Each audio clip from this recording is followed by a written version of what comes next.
Hola, muy buenas tardes. Ahora estás con tu profesora Drusila nuevamente. En esta ocasión vamos a leer un cuento y es un cuento que a mí me gusta bastante, a pesar de que las primeras veces que lo leí no le encontraba como mucho sentido. De hecho tuve que leerlo varias veces para poder entenderle un poco. Sin embargo, no quiere decir que sea un cuento imposible de leer. De hecho, por eso lo estoy compartiendo aquí contigo, porque creo que es muy importante que cuando tú lees un cuento pues tengas un acompañamiento o, o una asesoría de alguien que te pueda dilucidar algunas dudas sobre lo que estás leyendo. Y bueno, en esta ocasión el primer cuento que vamos a leer juntos se llama De cómo Ergio, el autoinductivo, mató a un cara pálida. Y es un cuento de un escritor polaco que se llama Stanislaw Lem. Y este cuento se lee por lo regular en la asignatura de literatura del bachillerato a distancia y por eso lo traemos aquí en este video. Espero que te guste mucho el cuento, que después por ti mismo puedas volver a releerlo y comprender mejor de qué trata este cuento y en general los cuentos de ciencia ficción, que es lo que vamos a ver el día de hoy. Como te digo, el autor de este relato se llama Stanislaw Lem y es un autor polaco que vivió 84 años, de 1921 al 2006. O sea, en realidad no tiene mucho que falleció. Y pues fue un autor aclamado sobre todo por sus cuentos y novelas de ciencia ficción, como una novela Solaris, El Invencible o Siberiada. Son algunas de las novelas que él escribió y por supuesto el cuento que vamos a leer hoy, como Ergio, el autoinductivo, mató a un cara pálida.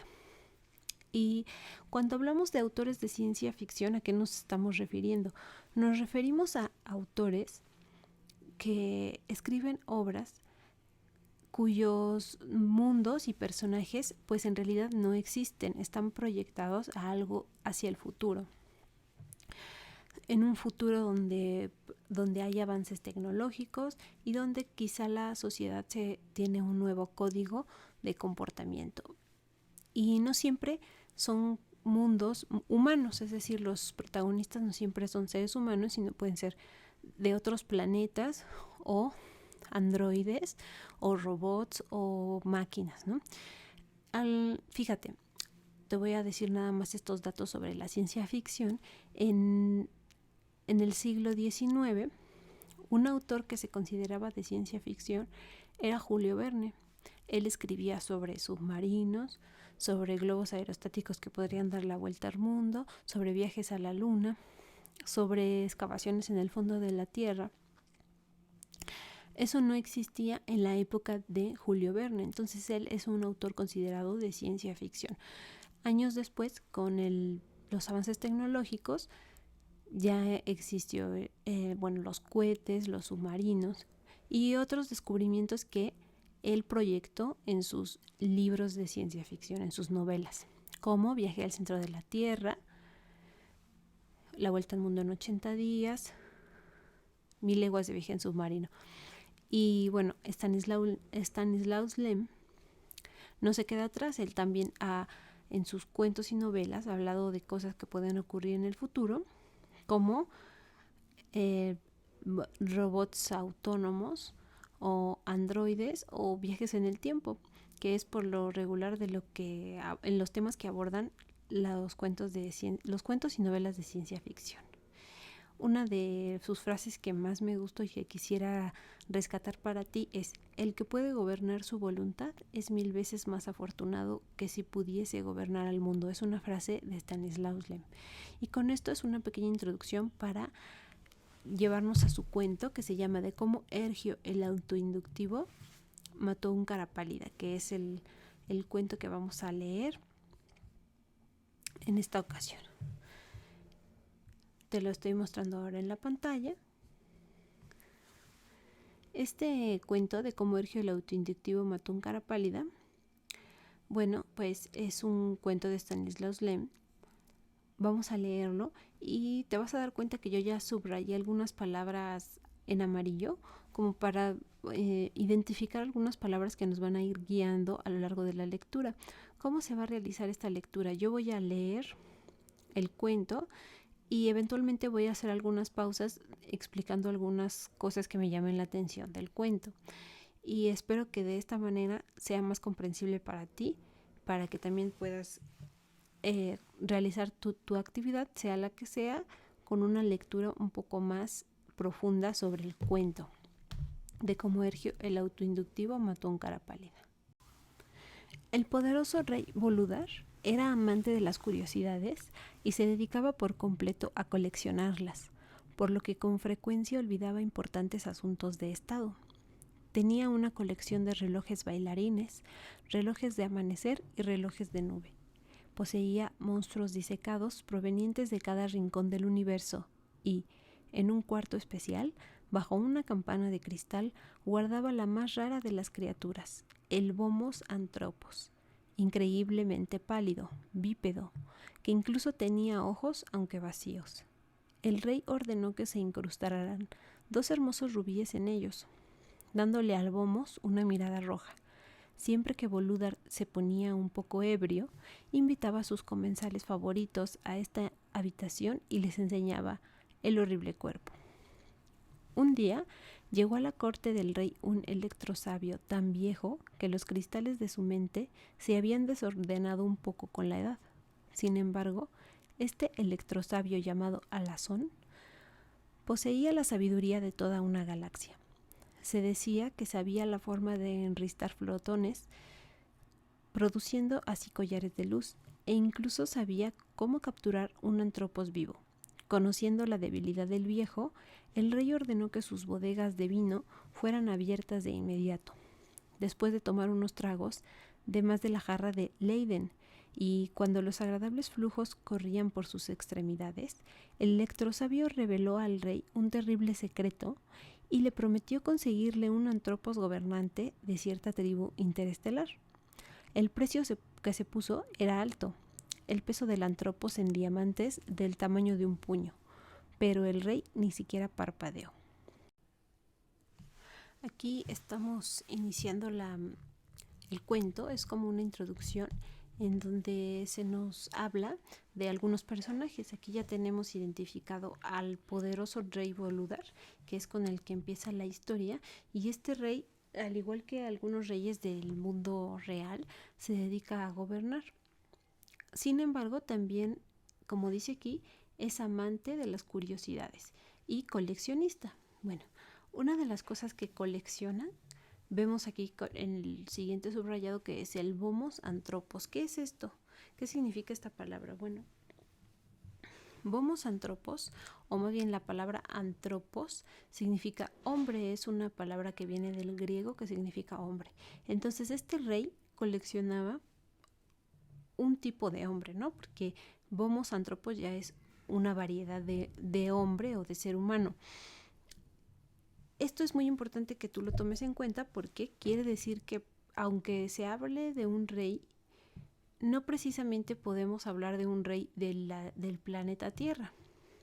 Es un rey quizá de otro planeta, todavía no lo sabemos, pero lo podemos suponer, porque ese rey colecciona seres humanos.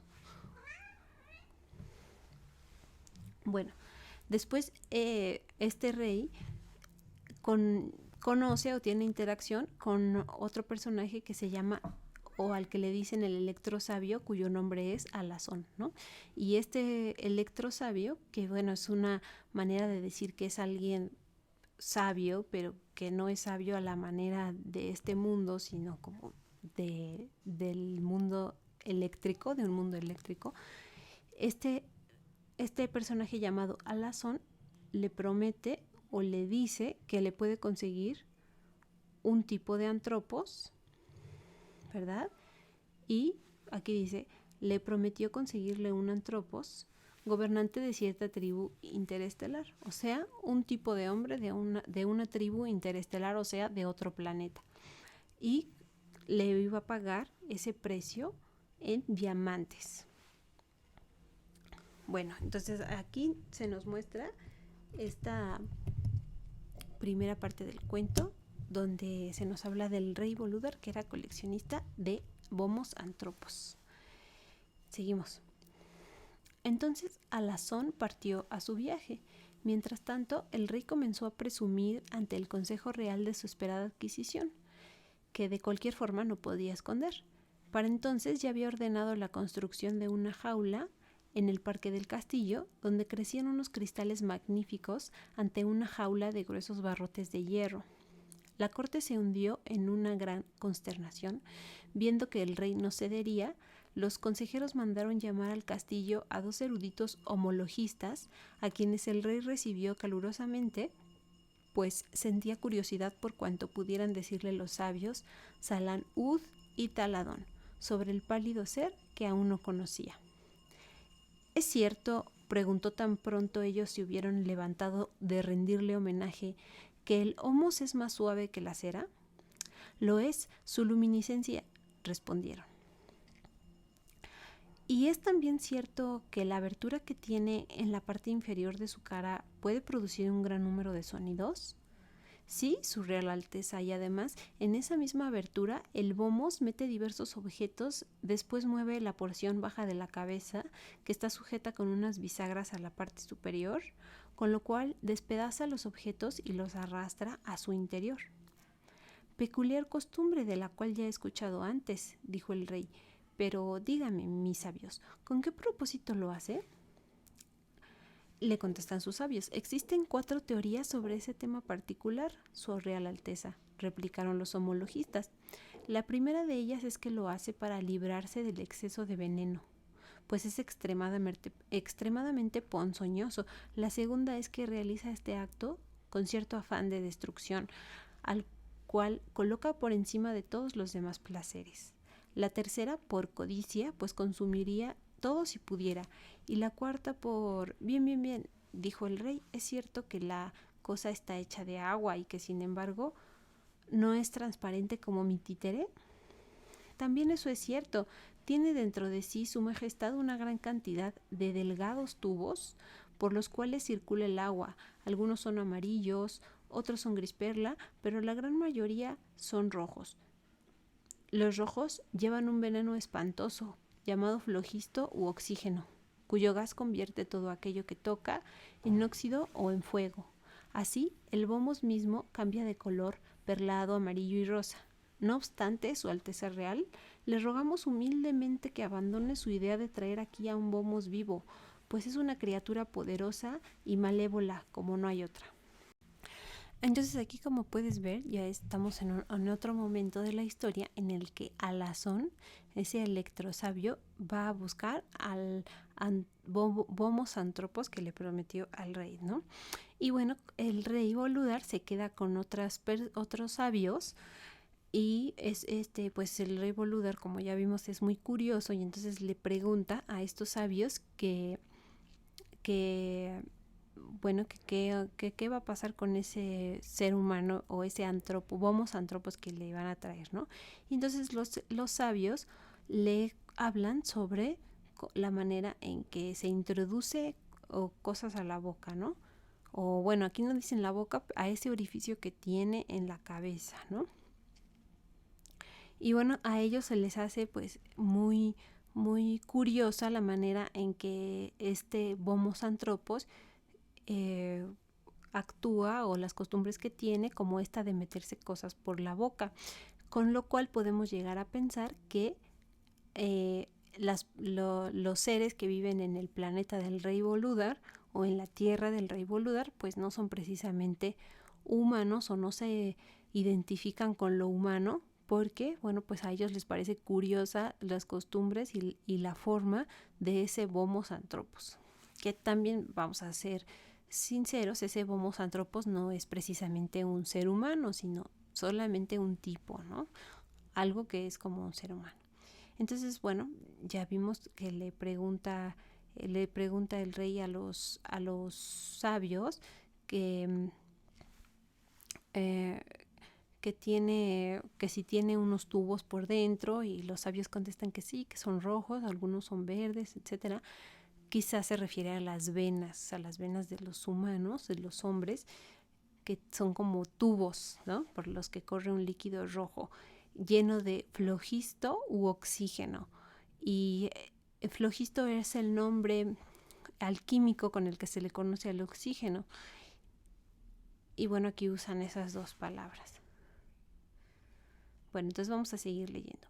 Bueno, lo importante es rescatar que esos sabios le dicen al rey que por favor no traiga a ese Bomos al planeta, ¿no? Porque es una criatura poderosa y malévola, como no hay otra. Entonces dice el rey, deben explicarme esto más ampliamente, dijo el rey como si estuviera a punto de acceder a los deseos de los sabios. Sin embargo, en realidad únicamente deseaba satisfacer su enorme curiosidad. Los seres a los que pertenece el Homos se llaman miasmáticos, Majestad. A estos pertenecen los silicios y los proteídos. Los primeros son de consistencia más espesa, por lo que podemos llamarlos gelatinoides o jaleidos. Los otros, que son más raros, tienen distintos nombres según diferentes autores, por ejemplo, gomíferos o mucilaginosos, según Polomender, pastas de lomo pantanoso o cabezas de ciénaga, según Tricéfalos de Arborán, y finalmente Analcirmander, el broncíneo, los bautizó como mechones de ojos cenagosos. Entonces, ¿es cierto que incluso sus ojos están llenos de espumarajos?, preguntó ansiosamente el rey Bolúdar. Es cierto, Alteza, estas criaturas en apariencia tan débiles y frágiles que solo se necesita una caída de 20 metros para convertirlos en un líquido rojo, por su astucia natural representan un peligro mayor que todos los torbellinos y arrecifes del gran asteroide del Dogal juntos. Así que le rogamos, Majestad, por el bien del reino. Sí, está bien, interrumpió el rey. Ya se pueden ir, estimados amigos. Nosotros tomaremos la decisión con la adecuada deliberación. Los sabios homologistas hicieron una profunda reverencia y partieron con la mente intranquila, temiendo que el rey Bolúdar no hubiese abandonado su peligroso plan. Aquí te vas a dar cuenta que vas a empezar a leer o escuchar palabras raras como las que dijimos, ¿no? Gomíferos, mucilaginosos, espumarajos. No tienes que saber precisamente el significado de estas palabras porque de hecho muchas de estas palabras son inventadas por el autor. Obviamente él las inventó en el idioma que escribía y los traductores los tradujeron, hicieron un equivalente al español. Son palabras que no existen, pero tú debes de leerlas o entender el significado gracias con ayuda de el contexto, es decir, lo que rodea a las otras palabras, a esas palabras raras, la oración y lo que están diciendo, de qué tema están hablando, más o menos te da a entender lo que significa esa palabra. Entonces, cuando dice que aquí los homos se llaman miasmáticos, que se les puede decir gomíferos, mucilaginosos y que sus ojos están llenos de espumarajos, bueno, en realidad no se refiere a algo en particular, sino pues como a características del Bomos antropos o del Homos antropos, ¿no?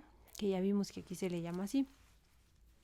Bueno, y lo que sí podemos decir es que estos sabios que están asesorando al rey Bolúdar pues son especialistas y saben mucho sobre este ser que van a traer de otra galaxia o de otro planeta, ¿no? Bueno, sigamos leyendo. Con el tiempo, un buque estelar llegó en la noche y trajo enormes embalajes que fueron de inmediato conducidos al jardín real. Poco después, las puertas de oro fueron abiertas a todos los súbditos reales. Allí, entre las arboledas de diamantes, los balcones de jaspe tallado y los prodigios de mármol, vieron una jaula de hierro y en ella una cosa pálida y flácida, sentada sobre un barrilito ante un plato lleno de una sustancia extraña. Es cierto que la sustancia olía a aceite, pero aceite quemado sobre una llama y por tanto arruinado y totalmente inservible. No obstante, aquella criatura hundía calmosamente una especie de pala en el plato y levantando la aceitosa materia la depositaba en su abertura facial. Los espectadores se quedaron sin habla por el horror cuando leyeron el letrero de la jaula, el cual decía que tenían ante ellos un Bomos antropos, un cara pálida vivo. La plebe comenzó a provocarlo, pero entonces el Homo se levantó, recogió algo del interior del barril en el que estaba sentado y roció a la boquiabierta multitud con un agua letal.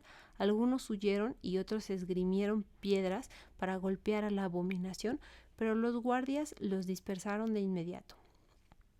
Y aquí ya ves que ya llegó el Homo Santropos o Homo Santropos al lugar, al planeta del rey Boludar, y también se le llama, aparte de Homo Santropos, un cara pálida vivo. Y ahí podemos rescatar una parte de nuestro cuento que se llama de cómo Ergio, el autoinductivo, mató a un cara pálida. Entonces aquí ya aparece el cara pálida. Ya sabemos a quién es a quién van a matar o por qué se llama así el cuento. Cara pálida es un Homo Santropos, o sea, algo parecido a un hombre. Los eventos llegaron a oídos de la hija del rey Electrina. Parecería que había heredado la curiosidad de su padre, pues no le dio miedo acercarse a la jaula en la que el monstruo pasaba su tiempo rascándose o absorbiendo agua con aceite rancio, suficiente para matar a 100 súbditos reales en el acto. El Homo rápidamente aprendió el lenguaje inteligente y era lo bastante intrépido como para trabar conversación con Electrina. Una vez la princesa le preguntó qué era esa sustancia blanca que brillaba en sus fauces. A esto le llamo dientes, dijo. ¡Ay, regálame uno!, pidió la princesa. ¿Y qué me darás tú a cambio?, preguntó él entonces. Te daré mi llavecita de oro, pero solo por un momento. ¿Y qué tipo de llave es esa? Es mi llave personal, le contestó la princesa. La uso cada noche para dar cuerda a mi mente. Seguramente tú también tienes una. Mi llave es diferente a la tuya, respondió evasivamente. ¿Y dónde la guardas? La guardo aquí, le contestó la princesa, en el pecho, debajo de esta tapa dorada. Dámela. ¿Y tú me darás un diente? Claro. Entonces, ahí ya vimos que este Homo Santropos pues es muy inteligente, aprendió el lenguaje que hablaba el rey Boludar y toda su familia y todo su pueblo. Se comunicó con su hija, que es la princesa Electrina, y le pide una llavecita que ella se guarda en el pecho, con la cual activa su mente. Vamos a ver qué pasa después. La princesa giró un tornillo dorado, abrió la tapa, sacó una pequeña llave de oro y la pasó por entre los barrotes. El cara pálida la tomó ávidamente, cloqueando de júbilo, y se apartó al centro de la jaula. La princesita le imploró y rogó que le devolviera la llave, pero fue inútil. Asustada de que alguien pudiera darse cuenta de lo que había hecho, Electrina regresó a sus habitaciones de palacio con el corazón oprimido. Quizá actuó tontamente, pero solo era una niña. Al día siguiente sus sirvientes la encontraron sin sentido en su cama de cristal. El rey y la reina llegaron corriendo, con toda la corte detrás de ellos. Yacía como dormida, pero sin embargo era totalmente imposible despertarla. El rey hizo traer a los médicos electricistas de la corte, sus doctores, técnicos y mecanicistas, y estos, cuando procedieron a examinar a la princesa, descubrieron que su tapa estaba abierta. No había tornillo ni llavecita. Rápidamente se dio la alarma en palacio, reinó el pandemonium, todos corrían de aquí para allá buscando la llavecita, pero sin resultado. A la mañana siguiente, el rey, sumido en la desesperación, fue informado de que su cara pálida deseaba hablar con él sobre el asunto de la llave extraviada. El rey mismo fue al parque sin demora y el monstruo le comunicó que él sabía dónde había perdido su llave la princesa, pero que solo lo revelaría cuando el rey le hubiera dado su palabra de que le devolvería su libertad, y más aún que le proporcionaría un bajel espacial para que pudiera volver con los de su especie. El rey rehusó obstinadamente, ordenó que buscaran en el parque de extremo a extremo, pero al final accedió a estos términos. Así se alistó una nave espacial y los guardias escoltaron al cara pálida desde su jaula. El rey esperaba a un lado de la nave. No obstante, el Antropos prometió decirle dónde estaba la llave tan pronto estuviera a bordo de la nave y no antes. Y bueno, aquí pues ya te diste cuenta que el Homo Santropos le robó la llave a la princesa. La princesa, obviamente, como la usaba cada noche para darle cuerda a su mente, pues ya no le pudo dar cuerda, se quedó dormida. El rey manda a buscar quien la pueda despertar, no encuentran la llave, la andan buscando. Después el Pomos Antropos dice, yo la tengo, pero solamente te la voy a dar si me dejas libre. Y bueno, el rey dice, bueno, vamos a ver qué pasa, ¿no? El rey esperaba a un lado de la nave, o sea, lo deja libre, y después el hombre dice, el Pomos Antropos, el parecido al humano, le dice, te voy a dar la llave hasta que yo esté en la nave. Él se quería muy bien asegurar de que pudiera estar ya casi en la libertad, y vamos a ver qué pasó después, a ver si le entregó la llave. Pero una vez a bordo, sacó su cabeza por un respiradero y, enarbolando la brillante llave, gritó, aquí está tu llave, me la llevo conmigo, rey, para que tu hija nunca jamás despierte, porque tengo sed de venganza, pues tú me humillaste al tenerme en una jaula de hierro para que fuera el hazmerreír de todos. Y bueno, ya vimos que no le regresó la llave, ¿verdad? El fuego salió disparado de debajo de la popa de la nave espacial y el bajel se elevó en dirección al cielo ante los enmudecidos espectadores. El rey envió a sus rasganubes y cohetes huracán en su persecución, pero todas sus tripulaciones hubieron de regresar con las manos vacías, pues el artero Carapálida había cubierto sus huellas y se les había escurrido. El rey Bolúdar comprendió ahora cuán equivocado estuvo al no hacer caso a los sabios homologistas, pero el daño ya estaba hecho. Los principales cerrajeros eléctricos trabajaron para modelar un duplicado de la llave. El gran ensamblador del trono, los artesanos reales, los armadores y los artefactotums, los más altos artífices del acero y los maestros forjadores de oro, cibercondes y dinamargraves, todos vinieron a probar sus habilidades, pero en vano. El rey se dio cuenta que debía recuperar la llave robada por el Carapálida. De no ser así, la oscuridad reinaría para siempre en la razón y los sentidos de la princesa. El rey proclamó entonces por todo el reino que esto y aquello y lo demás allá había ocurrido, que el antrópico Pomos Carapálida se había fugado con la llave de oro y que quienquiera que lo capturase, e incluso si solo devolvía la joya dadora de vida y despertaba a la princesa, tendría su mano y ascendería al trono. De inmediato aparecieron por manadas infinidad de aventureros de diversos estilos y tallas. Hasta aquí le voy a parar tantito porque es importante lo que pasó acá. El Pomos Antropos se fue con la llave. El rey Bolúdar pues se dio cuenta de su error, de que no le había hecho caso a sus sabios que le habían aconsejado no llevarlo.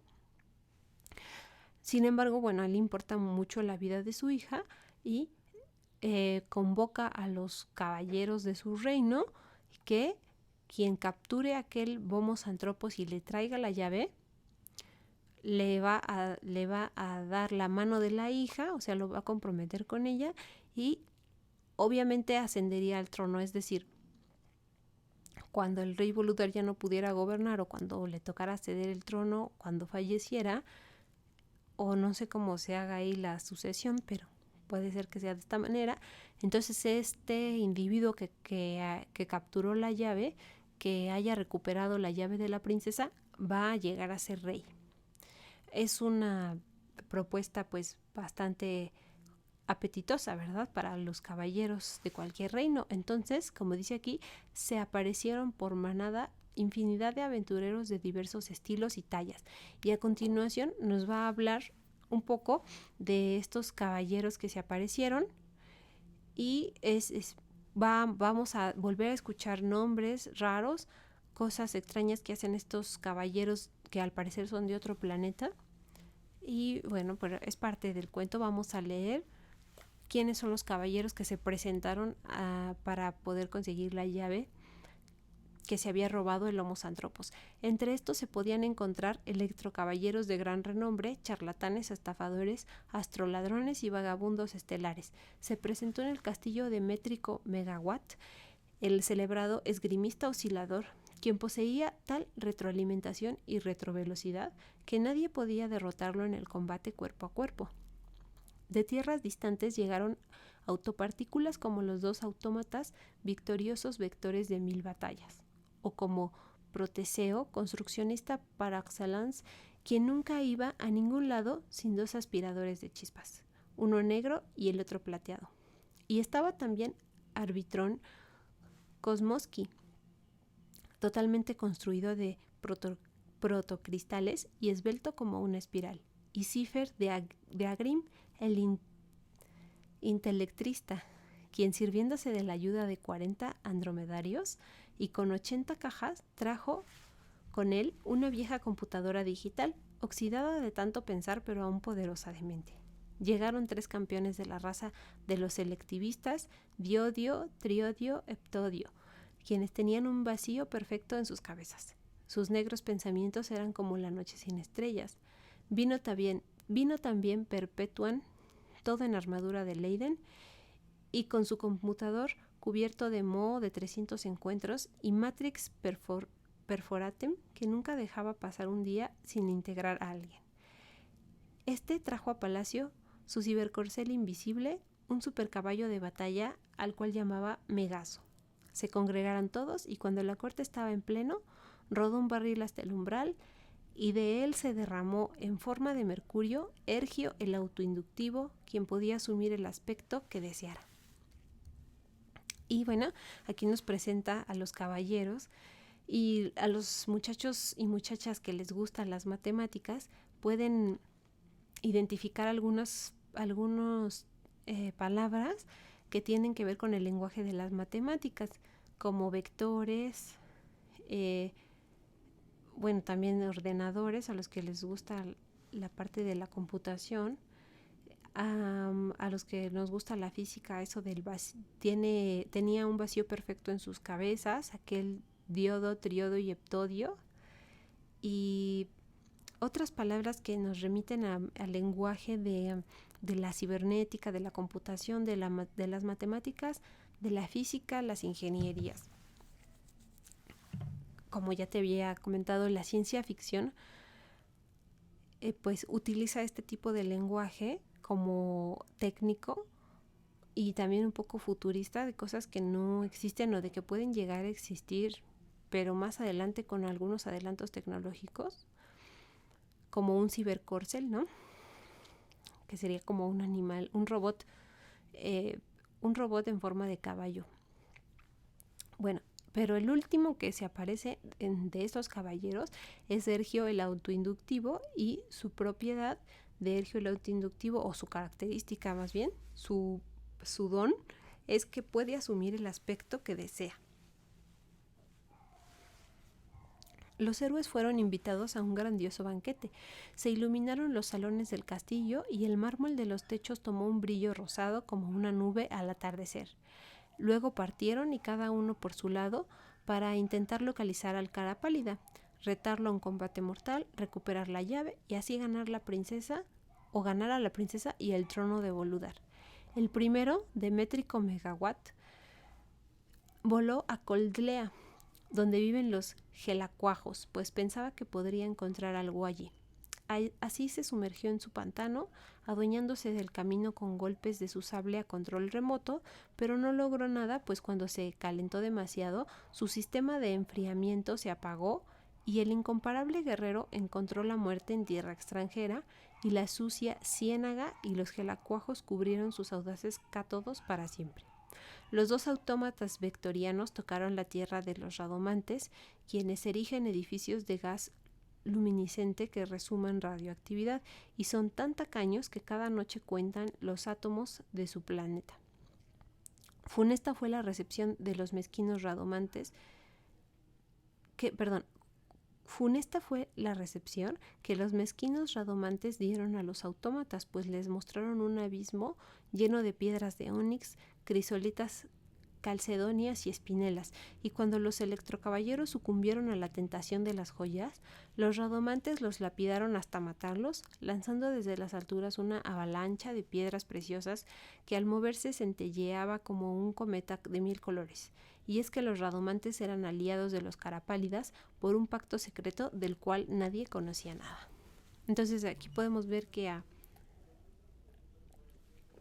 Demétrico le fue mal en su viaje a aquel lugar, ¿verdad? Y pues con los radomantes con los que se enfrentó, pues eran aliados de los Carapálidas. Bueno, entonces le fue mal aquí a Demétrico Megawatt y a los dos autómatas vectorianos. El tercero, Proteseo, el construccionista, llegó a la tierra de los alganacios después de un largo viaje por la oscuridad interestelar. La goleta de Proteseo se estrelló contra su inexorable pared y con un timón averiado fue a la deriva por el piélago, y cuando finalmente se acercó a algunos distantes soles, su luz atravesó los ojos ciegos del pobre aventurero. El cuarto, Arbitrón Kosmowski, obtuvo mejor suerte al principio. Logró cruzar los estrechos de Andrómeda, surcar los 4 remolinos espirales de los perros cazadores y, como un ágil rayo, tomó el casco y, dejando una estela de fuego arrollador, llegó a las orillas del planeta Maestricia, donde, entre trozos de meteoritos, espió los destrozados restos de la goleta en que se había embarcado Proteseo.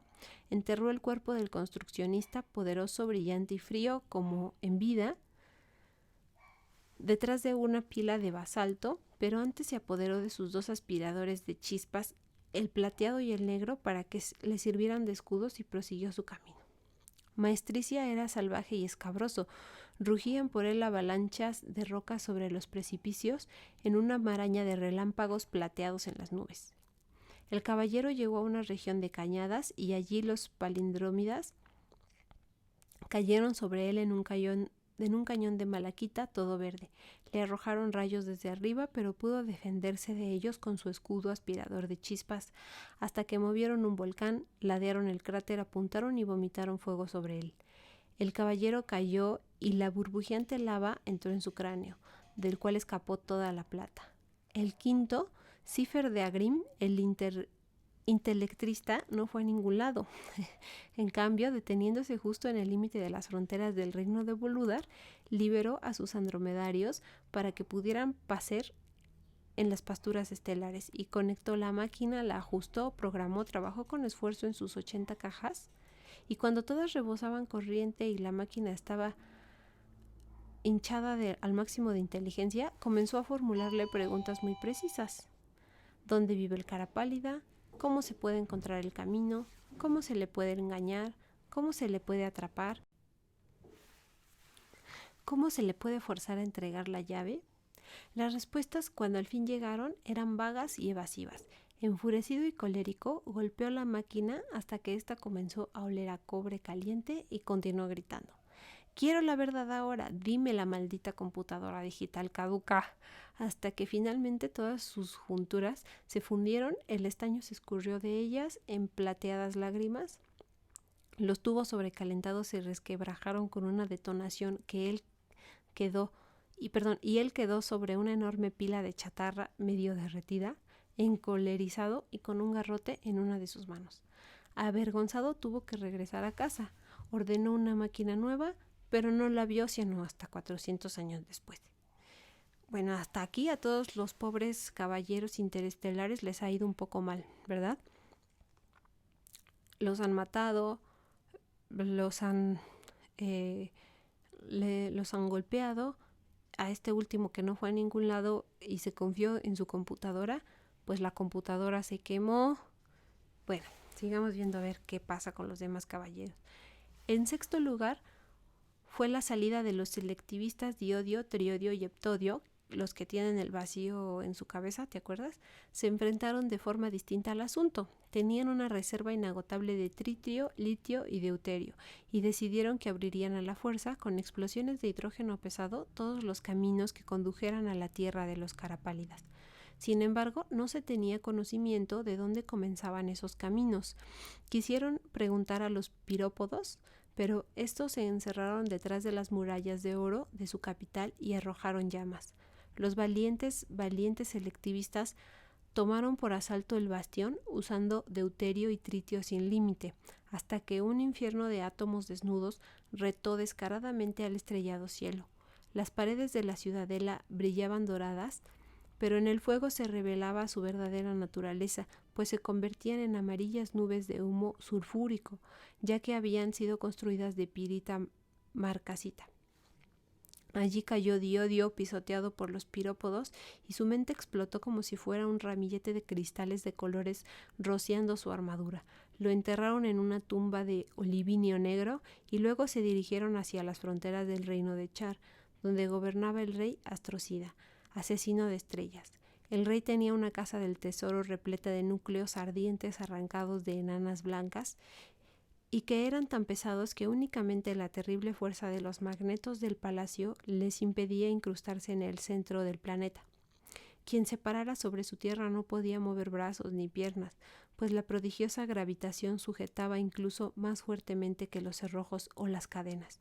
Triodio y Heptodio estuvieron muy apurados aquí, pues Astrocida, al descubrirlos detrás de las sólidas murallas del castillo, deslizó hacia afuera a una enana blanca tras otra y les arrojó bolas de fuego a la cara. Sin embargo, lo derrotaron y él les reveló el camino que llevaba a los Carapálidas, pero los engañó, pues no conocía el camino y solamente deseaba librarse de los temibles guerreros. De este modo se sumergieron en el oscuro corazón del vacío, donde alguien con un beso errante antimateria le dio un tiro a Triodio. Pudo haber sido uno de los cazadores hibernianos o posiblemente una mina colocada para un cometa. Pero de cualquier modo, Triodio había desaparecido casi sin tener tiempo para gritar tumba, su palabra favorita y el grito de batalla de su raza. Heptodio avanzó obstinadamente, pero también había en reserva un amargo fin para él. Su bajel se encontró entre dos vórtices de gravitación llamados Bagrida y Cintilla. Bagrida acelera el tiempo y Cintilla por otro lado lo frena, y entre ellos hay una zona de paralización donde el presente inmóvil no fluye hacia adelante ni hacia atrás. Allí Heptodio se congeló vivo y allí permanece hasta este día junto con las incontables fragatas y galcones de otros astromarinos piratas y otros artefactos espaciales, sin envejecer en lo más mínimo, suspendidos en el silencio y el dolorosísimo aburrimiento que es la eternidad. Y pues fíjate que a los pobres de Diodio, Triodio y Heptodio pues también no les fue muy bien, ¿verdad? A pesar de que eran grandes guerreros, les lanzaron, ¿cómo dice acá? En enanas blancas o cómo.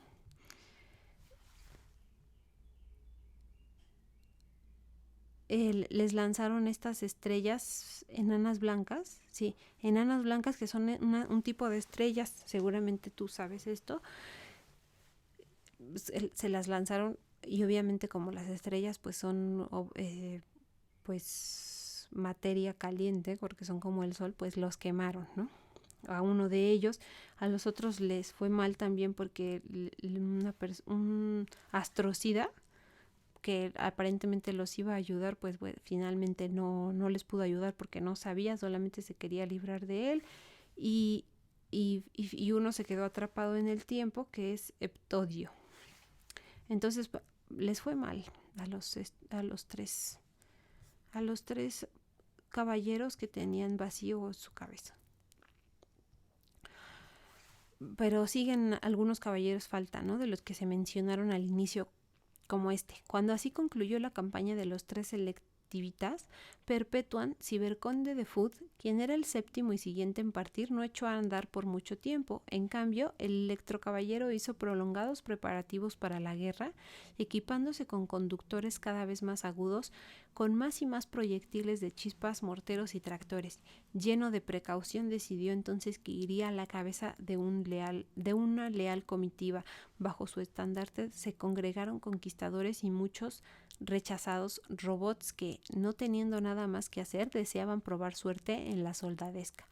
Con todos ellos, Perpetuan formó una pesada caballería y una infantería de luz galáctica, con yelmos y blindajes, además de varios batallones de polidragones y paladines.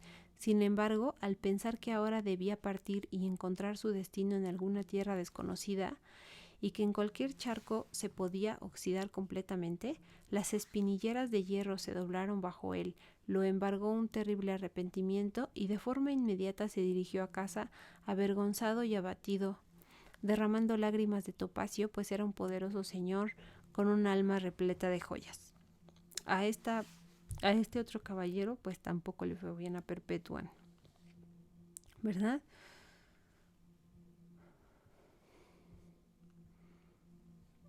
El penúltimo, Matrix Perforatem, abordó el problema con mucha cabeza. Había oído de la tierra de los pigmeliantes, gnomos robóticos cuya raza se originó de esta, que el lápiz de su constructor se había resbalado del respirador y entonces salieron todos ellos, hasta el último del molde maestro, como deformidades jorobadas. Pero la alteración no resultó provechosa y así se quedaron. Estos enanos acumulan conocimiento como otros almacenan tesoros, y por esa razón se les llama tesoreros de lo absoluto. Su sabiduría yace en el hecho de que coleccionan conocimiento pero nunca lo usan.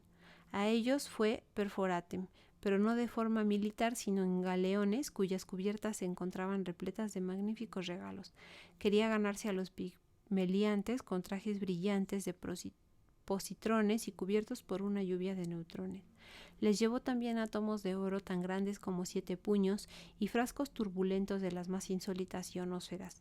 Sin embargo, los pigmeliantes desdeñaron incluso el noble vacío bordado con olas de exquisitos espectros astrales. En vano se enfureció y amenazó con lanzarles a su bufador electrocorcel Megaso. Finalmente te ofrecieron un guía, pero resultó que ese era un miriafalangiano de 1000 manos y siempre apuntaba en todas las direcciones a la vez. Miriafalangiano quiere decir que tiene muchas falanges, o sea, muchos dedos, de 1000 manos. Imagínate un guía. Se supone que un guía es para que te diga dónde va el camino, cómo ir. Un guía que tiene 1000 manos y muchas falanges, o sea, muchos dedos en las manos. Cuando te señale, va a usar pues muchas direcciones, ¿verdad? No es una buena guía para Perforatem.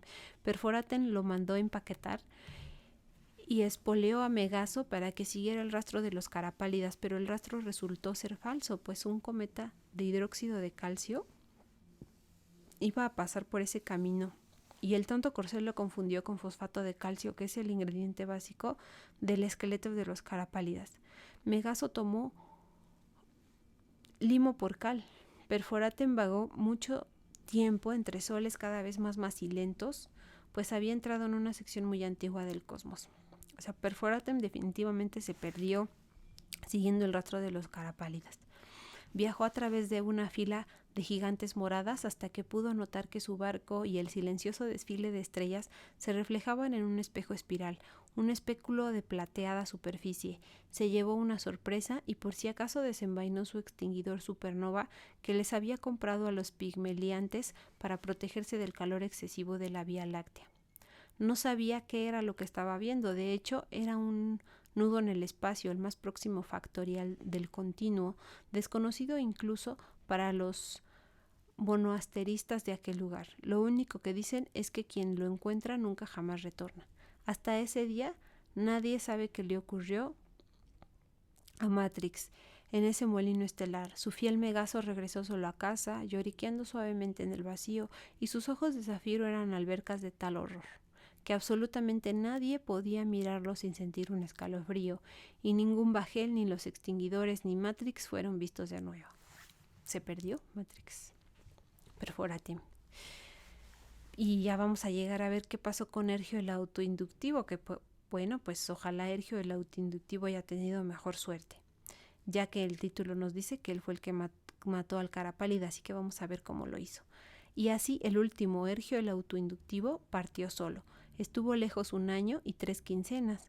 Cuando volvió contó muchas cosas de tierras desconocidas para todos, como la de los perisconos, quienes construyen canales calientes de corrupción, del planeta de los seres de ojos de epoxia, quienes se convirtieron frente a él en hileras de olas, pues eso hacen en tiempos de guerra. Pero los partió en 2 de un tajo. Descubrió la piedra caliza que formaban sus huesos y cuando venció sus cascadas asesinas se encontró cara a cara con uno que ocupaba la mitad del cielo y cayó sobre él para exigirle el camino, pero bajo el filo de su espada de fuego su piel se abrió y expuso su blancura, retorciendo sus bosques de nervios, y habló del transparente y helado planeta Aberrabia, que, como una lente de diamantes, contiene la imagen del universo entero dentro de él.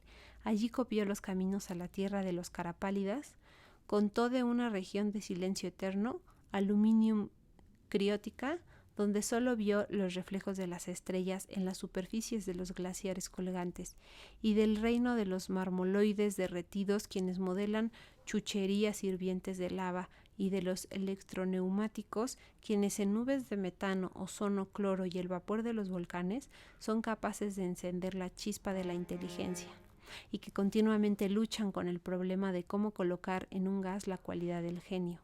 Les dijo que para llegar al reino de los Carapálidas había tenido que forzar la puerta de un sol llamado Caput Medusae, o sea, cabeza de medusa.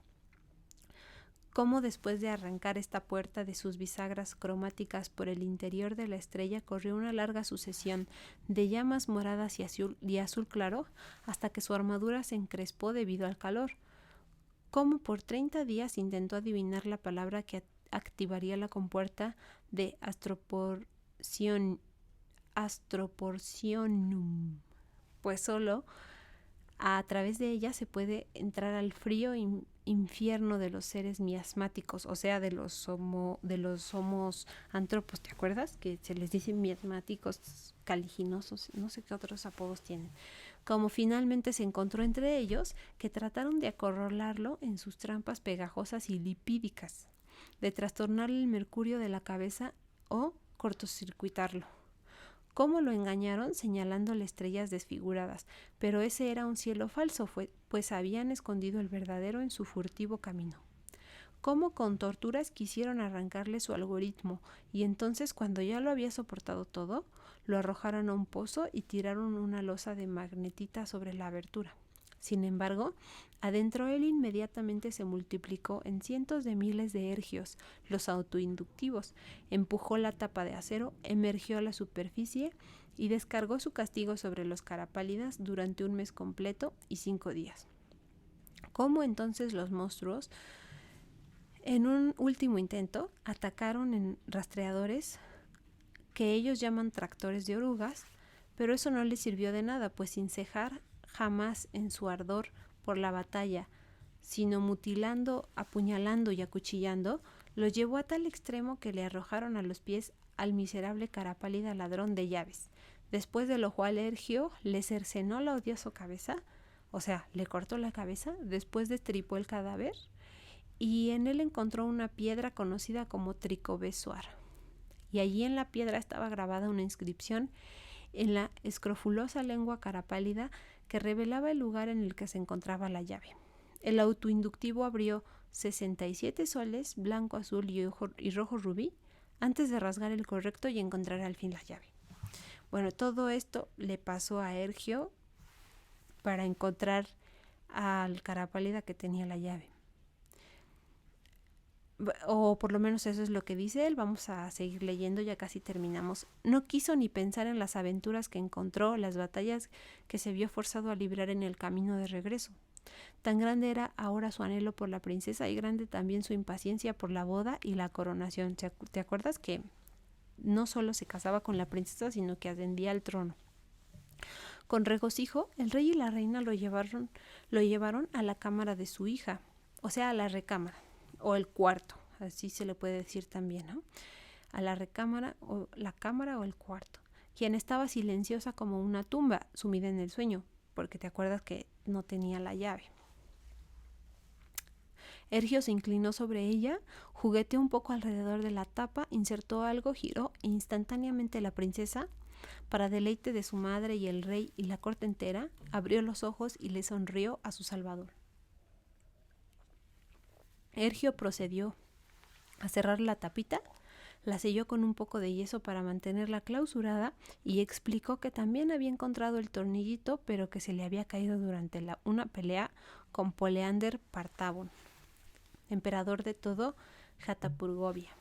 Pero nadie puso atención a esto y fue una pena, pues el rey y la reina se hubieran dado cuenta bien pronto que él jamás partió en realidad, pues ya desde niño, Ergio el autoinductivo poseía la habilidad de abrir cualquier cerradura, y gracias a esto pudo aliviar a la princesa Electrina.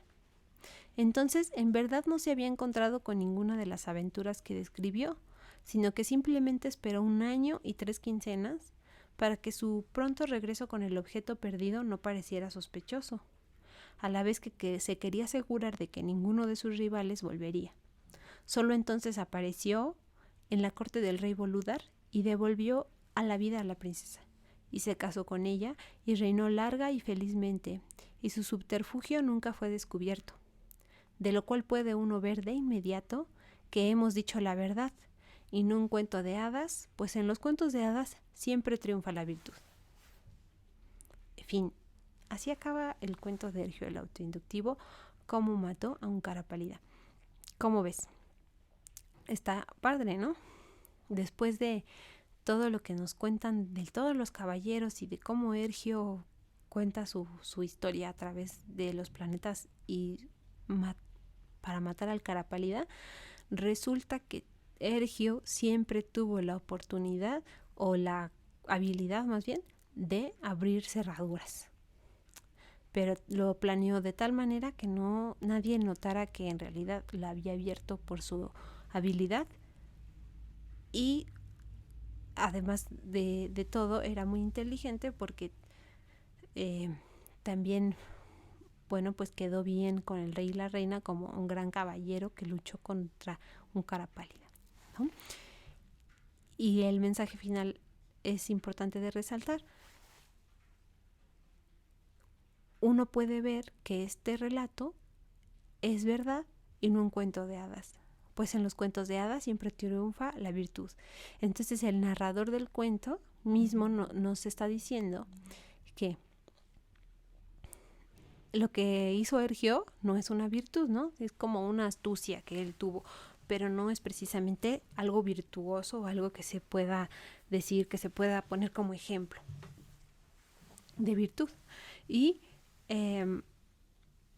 aunque dice el narrador que hemos dicho la verdad, bueno, pues él hace una dicotomía solamente entre la verdad y los cuentos de hadas, aunque nosotros sabemos que cuando no nos cuentan no nos cuentan un cuento de hadas, no precisamente es algo verdadero, sino una variación de la verdad o de lo real, ¿no? Espero que este cuento te haya gustado, que te haya parecido divertido como a mí, ver por las aventuras que pasan los caballeros interestelares y cómo Ergio, con su inducción, con su autoinducción, pudo conquistar el trono del rey Boludar y casarse con Electrina. Espero que te haya gustado este video y pronto nos veremos con otro cuento más de literatura universal.